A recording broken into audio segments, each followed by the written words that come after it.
आणि या बातमीपत्राला आपण सुरुवातीला थेट जातोय नाशिकमध्ये। नाशिकच्या खड्ड्यांसंदर्भातला एक महत्त्वाचा विषय आहे जो आपल्याला जाणून घ्यायचा आहे।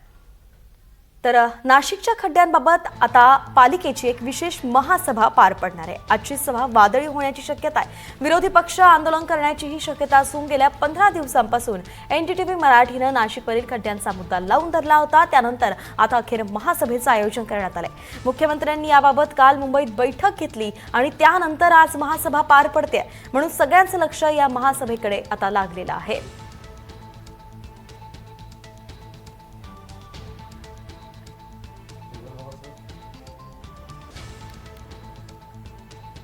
तर नाशिकमधील या महासभेचा आढावा घेतलाय आमचे प्रतिनिधी राहुल वाघ यांनी।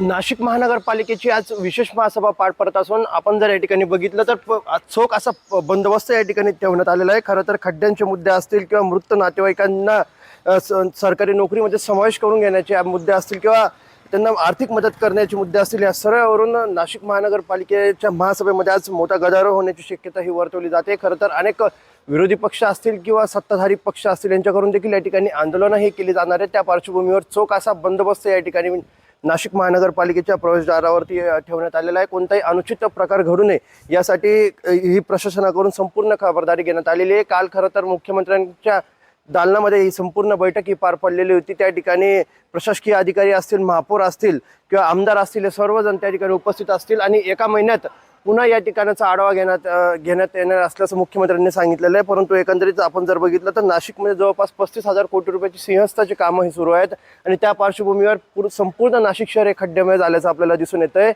आणि मोठ्या कालावधीनंतर या ठिकाणी विशेष महासभा ही पार पडते।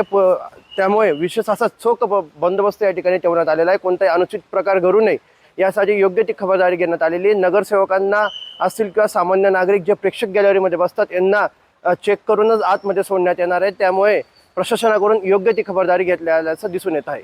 राहुल वाघ, एनडीटीव्ही मराठी, नाशिक।